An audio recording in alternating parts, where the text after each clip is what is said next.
Okay, hi, welcome. This is an after action interview where we are talking and speaking with veterans about their entrepreneurial journey after the service. So I'd like to introduce, and I'm so excited to have Ron Hayward here.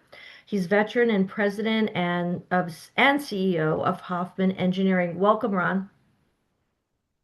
Thank you, Tina.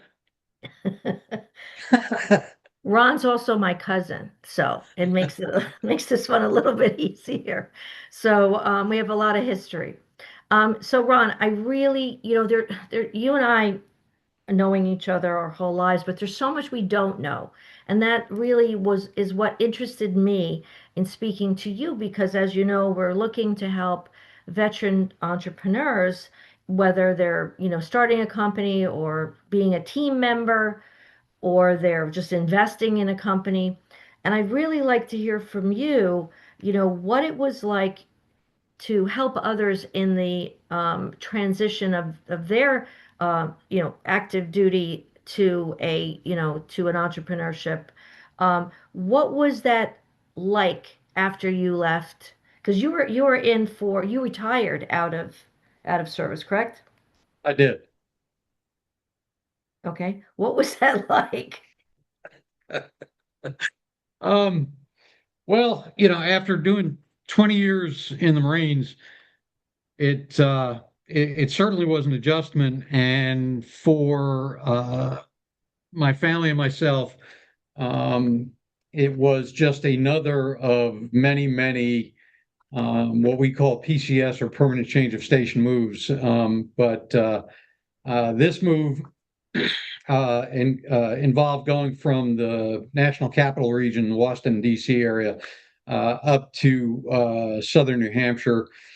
And when you make a move like that, there's a lot of adjustments that have to take place. We were a family of six, and we've got three boys and a girl, and you've got house hunting, and you've got new schools, and you've got new neighbors. And for us, one of the most important jobs that we all engaged in was the job of building new networks. And for Maureen and I, making sure that we help the kids to do the same. Um, New neighborhood groups, new community activities, new friends for the kids, new activities, sports. Hmm. Military kids, are resilient. Most of them, some of them, get banged up pretty hard, and they retreat into themselves. We were fortunate that our kids were on a more resilient end, but as parents, I think one of the most important things that we do um, for our families is to pay attention and notice, how the kids are doing and how they're adjusting, and asking the questions about, how are the teachers, how are the classes, and they'll tell you, a lot of it comes in the form of what sounds like complaining, but they'll tell you, and then for us it was helping to steer them to activities Hmm. that were better, more wholesome. Right. You can't pick your kids' friends, but if you do have a good relationship with your kids, Yeah. sometimes you can coach them and help them to understand that um, some of their friends, may come from more challenging backgrounds, and they shouldn't consider, what they're seeing in other places as Yeah. as normal. But I personally was blessed with a great Marine Corps wife. Maureen and I, we were kids ourselves when we got married. I was a young Marine sergeant, all of 21 years old, and she was 19. Yep. But I thank God every day that I did. I was smart enough to do to You were do what was smart enough required to to hang on marry, to her. yeah, to marry your best friend. You were smart enough. But let me ask you, Sue, what was your last assignment? What were you doing in DC? So interestingly enough, Washington, D.C. Was really, it was kind of a capstone assignment. My military career took me through Marine Corps aviation maintenance. I was a radar and electronic warfare specialist in the Marines, and I got to do a bunch of different things as well. But my primary job was a technical job in marine aviation, supporting the Aviate-B Harrier jump jet, and I had completed my baccalaureate degree while in service, and this was my payback tour.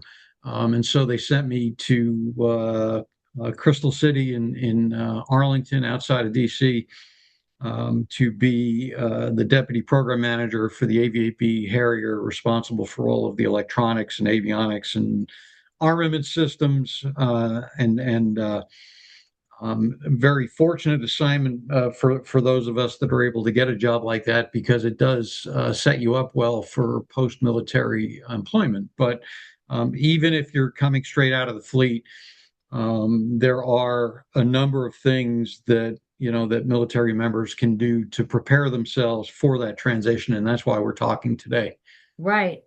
Well, I mean, that's what I wanted to ask you. So that last assignment that helped you transition to, were you working then with government contractors? Like, were you able to, like, so that you had that still had that kind of veteran, like, or military speak kind of? Yeah, I did. I did. I was working very closely with prime contractors and subcontractors in the business of the military industrial complex, and so it was, quite frankly, just pure dumb luck. I've had great mentors and leaders that looked out for me throughout my career, and one of those who had done a tour through NavAir guided me towards that final assignment at Naval Air Systems Command. And I'm grateful every day, for the influence and the leadership and the mentorship that I've gotten. And one of the things I try to do on the daily is to pay that forward. And so, all of us are standing on the shoulders of giants, and I try very hard to help those that are coming up behind me, to help them make the right moves, because sometimes not knowing what the other side looks like, you can make a bad jump. But um, there's nothing permanent in any of it, and if you've got a good mentor, you can figure out a way to get back on track. So did you go straight into a position in civilian, or did it take some time? Did it take any time? Well, I purposefully set on a path to find a spot. I had completed my education while I was in service, and so I was qualified for civil service. And I did submit my application for civil service, and 6 months prior to the end of my military service, I thought that I was just going to continue on as a civilian, as a civil servant civilian in the DC area. And then out of the blue, I got a call from a manager at Lockheed Sanders up in southern New Hampshire, and I still to this day, I don't know how they got my resume, Oh, that's but wild. they called me up and they said, hey, we heard you might be on the market, and have you ever considered, you know, coming up to southern New Hampshire? And I told the manager, quite frankly, no, I hadn't. And that, I had planned on taking a civil service position in the federal government, right in the same area that I was retiring from. Well, I went home and I had a conversation with Maureen. And interestingly enough, that was the same year that Nashua, New Hampshire, was voted best place to live in the United States for the second time Yeah. by U.S. News and World Report. She has family in the Massachusetts area, right next door to Southern New Hampshire, Yeah. and you know, my lovely bride looked at me and she told me, uh, you know, um, well, what she said was, I've been following your dumb ass for 20 years, and His I'm making move this is on decision. her. This is her Yeah, move. and she Yeah. said, I'm making this decision, and we're going to Southern New Hampshire.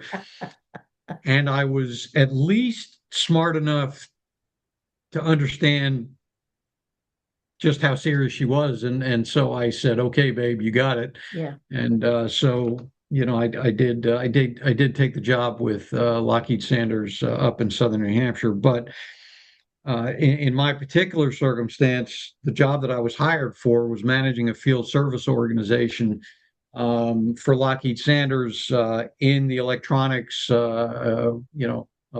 warfare field for aviation.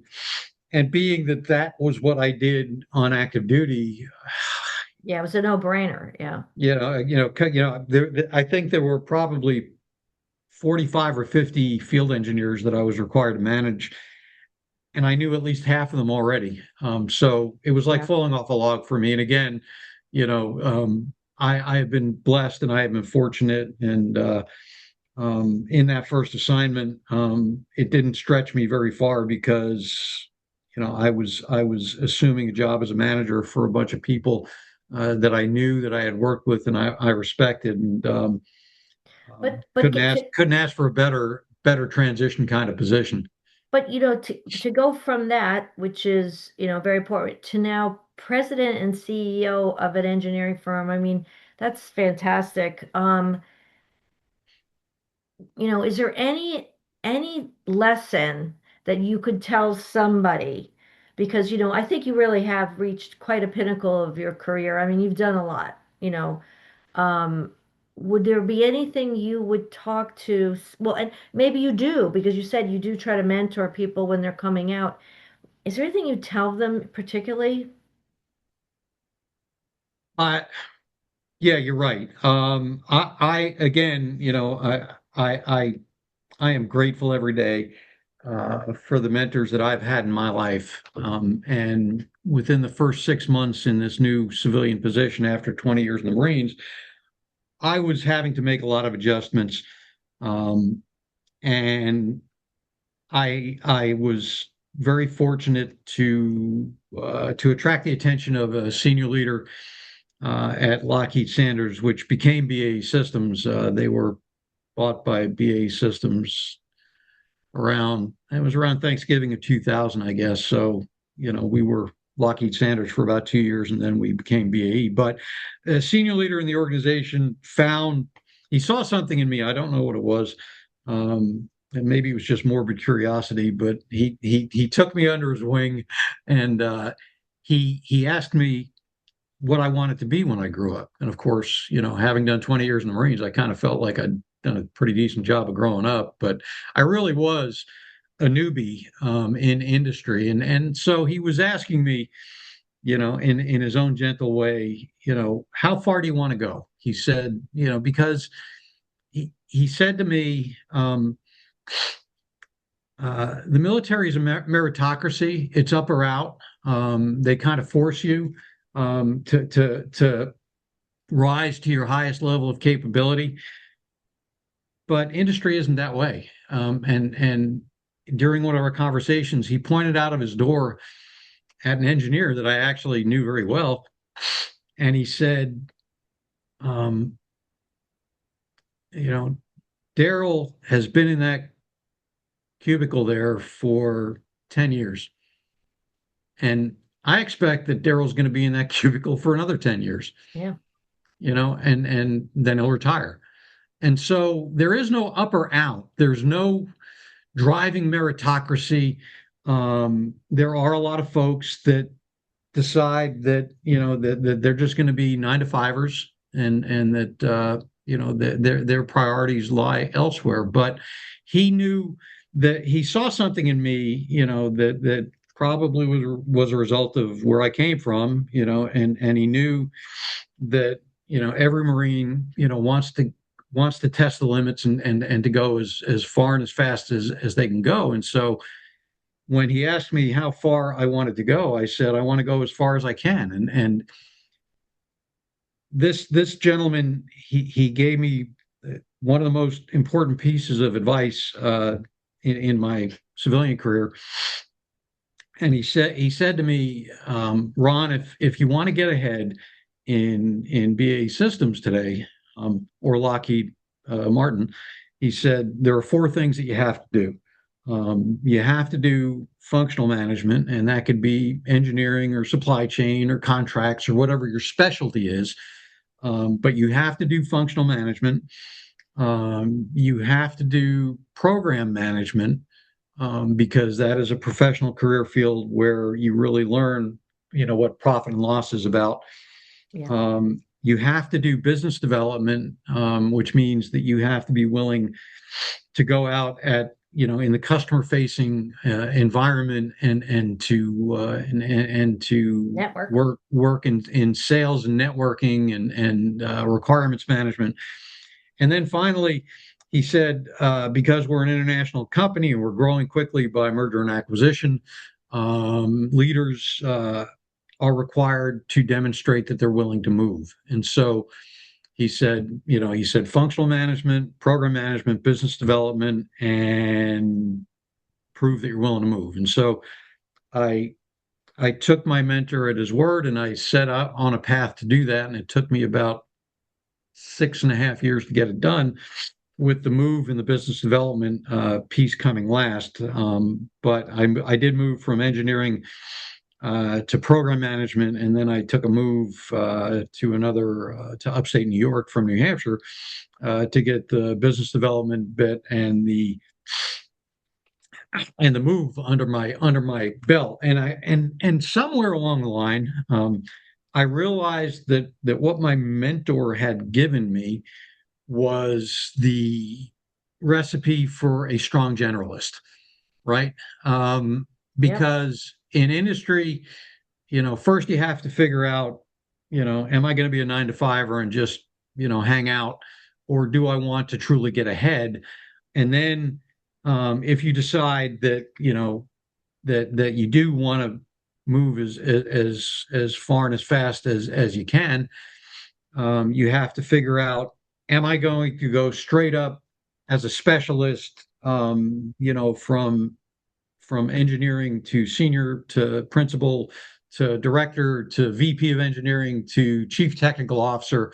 Are you one of those people, that wants to be a functional VP of contracts or supply chain or engineering, or do you want to be a COO or a president or a CEO someday? And so, if you want to be the most senior, officer, a company officer, you have to take the path of the generalist and not the specialist. And quite frankly, I'm not smart enough to have gone up straight vertically in engineering. I spent 20 years maintaining equipment, and I understand the technology, but I didn't go to an Ivy League school. I don't have any patents.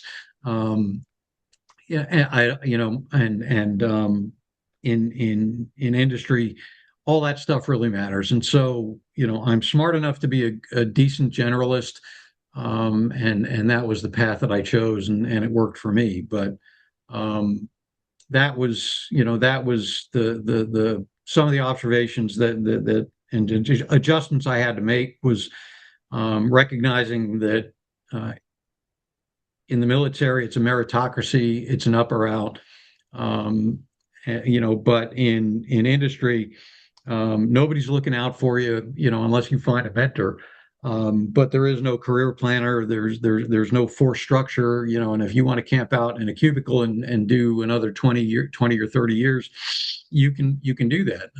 But the adjustment from a military meritocracy to to boardroom politics is something that a lot of has claimed a lot of victims along the way, Yeah.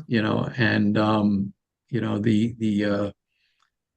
the adjustments that military folks have to make are numerous. For me, uh, one of the hardest adjustments to make was having to make peace with the idea that not everybody else that I worked with shared the same sense of urgency as former Marines.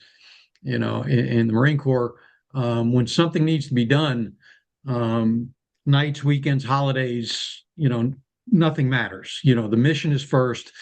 And there's a joke, there's a joke that USMC stands for "You suckers are missing Christmas." But in the civil world, there's a lot of folks that are more interested in the football pool and the garden club and hitting a quick nine before going home. There's a lot of folks that truly are just nine to fivers, and as military folks, we have to make our peace with that, because if you drive your civilian teammates like we drove each other in the military, you're going to find yourself persona non grata pretty quickly. Yeah. It's so interesting because all right, so, you're coming out, you went in as a team member, right? And then rose, through the ranks to be the top of the team. But we also talk to entrepreneurs coming out and starting their own businesses, which I have to tell you, but it's very similar.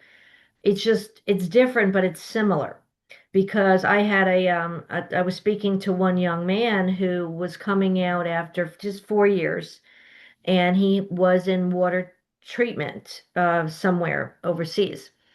And he came back and he was working for a water treatment company, and now he was starting his own business. And he was asking me, like, what does it take? I said, well, what are you willing to give up? How I said, basically, can you taste it? How much do you want it? Because it really comes from in here. Because we know, even, you rising through the ranks of the industry, it's like again, what you got to get the job done. Sometimes you're looking at other people. It's hard when your team members aren't, allied with you, right? But, especially young people starting something, or even people coming out after however many years in Act Two, starting something, I really ask them, like, how bad do you want it? Because honestly, I don't want to work with people or try to help them if they're not, I can't want it more for them than they want it for themselves. You can't. Right? So you're sitting there, and I have to ask people, what are you willing? I mean, can you do that other job and create something on your off hours or your weekends or your whatever? Because sometimes, that's what it takes. So it's very interesting. You're really saying kind of the same thing, but you got to get it in your head, like, how far do you want to go? And that drive, it's almost like manifesting it, right? You just Exactly. it's like, and I feel that's the same way with my career, although and I say this, that I'm not a veteran, but where I think I can help veterans is in the intersection of entrepreneurship.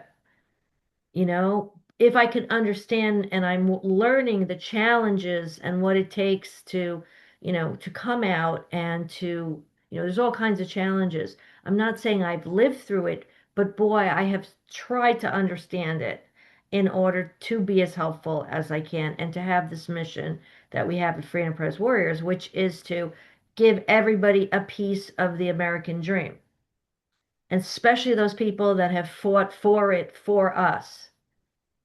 And I think that's the most important thing. But is any last words of wisdom? Because I know you and I could probably talk for another hour about this, but we'll give people a break. And just, is there something that you could, just say don't do, or do, I mean, you said, which I like, you said, get your goals straight, get your mind straight. Is there anything you would say stay away from in particular? Um, honestly, if I look back on my career and I was looking for opportunities for improvement, which is to say, where did I screw up? Um, I've been blessed with a wonderful wife and wonderful family. Um, but I always felt like I left too much to Maureen, and that I should have focused even more on the kids. And um, It's like work-life balance, you mean? it's well, it's you can you can first of all the most important thing is to find a good partner and then do everything you can to keep them. And so if That's good. I like that. I mean, so you don't it, have to give me it anything negative. I mean, just that's a very good listen, Maureen really has been the uh the backbone of your family. So, yes. And kind of allowed you um to become what you could become. And I think that's amazing. She is an amazing partner, and your kids are awesome. So I think that's so helpful. But also, one of the things I find about you, I just wanted to mention this to everybody, is that you're like this lifelong learner, whether it's not necessarily book learning, it's common sense and what's the right way to do this. And you have a incredibly strong like moral compass that way. And I'm just really proud of you. Just want to let you know that. well, Tina, I feel the same way about you. But uh, the idea that we should always be permanently curious I totally agree with is you. an important idea. And I am an avid reader. And I love the subject of business and leadership, and I read voraciously. Um, if I was to look back at my younger self, um, I there are a few books that have really informed, my view. Um, and in starting something new, the first 90 days by Mike Watkins is a great book. Yes. I've used that in every major new assignment that I've had. I think it came out in 2003, so it wasn't even around when I retired. But I've used Mike Watkins' first 90 days quite a bit. But Love it. if I was to give advice to folks that are separating from the service, um, I'm going to quote uh, uh, Major General Cummings here, um, who's one of my own personal heroes. But he works with a group called Hiring Our Heroes, and he tells those folks that are separating, find your tribe, find your people.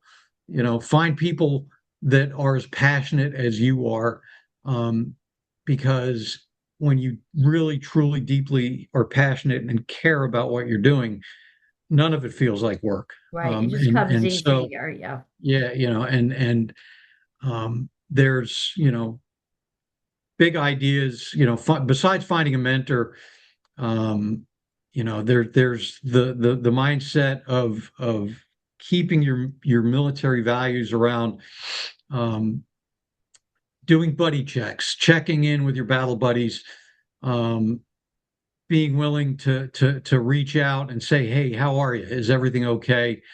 The idea of leading from the center, and not being an autocrat, but getting involved and rolling up your sleeves and being willing to do the work and demonstrate that leaders truly do lead from the center. A great book called "Taking People with You" by David Novak, that talks very eloquently about that. The idea about ego and how ego can damage your interpersonal relationships with your teammates. Ryan Holiday wrote a great book called Ego is the Enemy. I'm sorry, and he wrote another book called The Obstacle is the Way. Yeah, But both of those, talk about this military mindset that we need to first and always look out for one another. If if you take care of the people, they'll accomplish the mission. Now, in the Marine Corps, they still get that backwards, because in the Marine Corps, they mission will is tell first. you accomplish the mission and take care of your people. Yeah, Accomplish the mission is first because, yeah, quite frankly, the job of the Marine Corps is to seize ground. And sometimes you have to order, a handful of young lance corporals, to run into machine guns. And so it is accomplish the mission and take care of your people. But post military service, it really is take care of your people and they'll accomplish the mission. that's Um, fabulous. and That is that is awesome right there. well, Jack Welch versus Herb Kelleher, and I'm a big fan of both of those leaders. But I'm a lot more enthusiastic about Herb Kelleher than I am Jack Welch. Jack Yeah, Welch, they called him Neutron Jack for a reason. yeah. Profits He first. Yeah. it was rank and yank. It was the Yeah. 10% rule. Every year, Yeah. carve 10% of the people out. And he was really, really cold-blooded about it. But Herb Kelleher, from Southwest, he famously said employees come first, and that a company is stronger if it is bound by love rather than by fear. And that's perfect, I you love that. know. Yeah. So, if If and if you fall in love with what you're doing, it doesn't feel like work. yeah. Um, It's amazing. And so now as, president and CEO of an engineering firm, you have a big responsibility, but it sounds like, it sounds like it's the type of place, you'd want to work. So that's awesome. So Find your tribe, find your people. Yeah. well, thank you When, so much. I really appreciate you coming on and speaking with me. And again, I just love to have this for, not just for Freedom Prize warriors and for people to be, looking at this who potentially are thinking about transitioning or, Act Two or Act Three, whatever it is, but also for the family connection. So anyway, so amen. thank you so much. Take care and appreciate you. All right. Thanks, Tina. Always good talking to you. Okay. Love